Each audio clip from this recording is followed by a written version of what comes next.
Welcome everyone to a series of videos I call the Instagram Slowdown. I'm Jared Z, and I had the idea to make these videos to get myself and maybe to ask some others to slow down every once in a while and really deep dive, or at least somewhat deep dive, into some of the photos and the amazing photographers that we see out there. We often just go and quickly scroll through Instagram, right? We're just like thumbing through. We're at the store and we're waiting for somebody or something like that, and we're giving likes. We're doing little emojis, some clap emojis and all that. That's awesome. Part of Instagram is to pass the time and for some entertainment.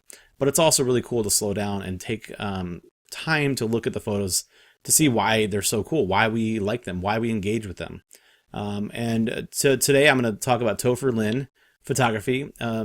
Chris is the photographer, and as you can see, he says that architecture is his career. Photography is my passion, and I think that we could definitely see both things here.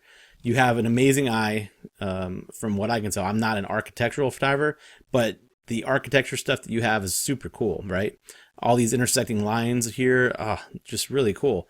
You also have an amazing eye to go out and get some of the countryside landscapes and old trucks and cars. Those are the things that resonate with me quite a bit, because that's what I'm all about. So for me to slow down and look at some of these in a closer way gets me to become a better photographer. One of the photos that I liked from a long time ago was this one, and this is a shot that him and I took it is the exact same car. I just took it from the very front and I got down low. Chris took it from a low vantage point, but he got a little bit more to the side and got some of the other vehicles in there. He was also able to kind of display the epic, and let me zoom out a little bit, the epic sky that he was dealing with, which is really awesome. I didn't have the insight to get this kind of an angle, so he is reminding me to vary where I'm standing in relation to the car sometimes. And he also got close enough to really focus in and for us to see the texture of the rust and how long this truck has been out there. It's a really cool shot.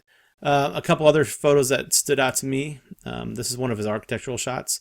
He said this is from the Marriott, and this is the atrium. It looks absolutely gigantic. Number one, holy cow, and number two is it doesn't even look like an atrium. At first glance, I honestly didn't know what to think of this. I thought this was like, I don't know.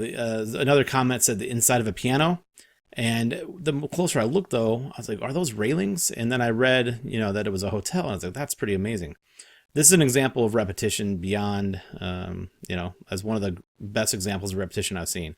I teach photography. I teach mostly photojournalism. I don't do art photography anymore. But this would definitely be one of the examples that I would show my students, talking about the power of using repetition in the photographs. Also, the middle, that warm light coming from the middle, that glowing light, just adds this ethereal quality to this that, really elevates this photo, I think. It's a cool one. I love that there's no people there. I'm also a no people person, though. I shoot most of my stuff without people. So I just enjoy this one a lot. A couple more that I saw was this one, and this one I've looked at probably 3 or 4 times, and I just absolutely love it. This was just in Tecumseh, Nebraska. I love going into Tecumseh to take photos, but of course I've never seen this car, or at least if I've seen it, I've driven by it. So Chris had the thought to get in there and talk to the owner and actually shoot through the back window. And it is just a super cool shot, really contrasty. Looks like direct sun coming from above. Pretty awesome. And enough dynamic range in the sensor and in the processing that we can see details all the way through there. So you can not only see the detail of the rust where the direct sun is hitting it, those are really bright spots, but also way back under the floorboard, way in the back, all these little levers and stuff on this old car. Super, super awesome. The detail there is great. It puts me in a place where I can imagine like being here in this moment. He got close enough that you can actually feel like you're in this car. And one day this thing was driving around, and now it's just this rusted hulk of a car sitting in someone's lawn. I really like this one. It makes me want to write some kind of a story about whoever drove this thing. It really engages that kind of a storytelling part of my mind. So I love this one a lot. And it's also really extremely balanced. The crop on both windows is perfect. I just want to keep looking out that window as if I'm there. So it evokes a really cool feel. The other one I wanted to look at is this one. I saw this one a while ago, and I was really impressed because Chris showed us the before and after. And when you look at the before, right, that's looks like that's straight out of the camera. It's colder, right? It's still a cool shot. It's way down low. I like it, but a dramatic difference when you adjust the sky. You bring in a different sky, do some really careful adjustments. You can still see that new sky through the windows, which is something that some people kind of forget to duplicate. And increase the texture, increase the warmth, and added a vignette, and just made the impact of this photograph once again just fantastic. The colors are cool. The color of the truck contrasts with the sky. You got all this green, and man, just super cool.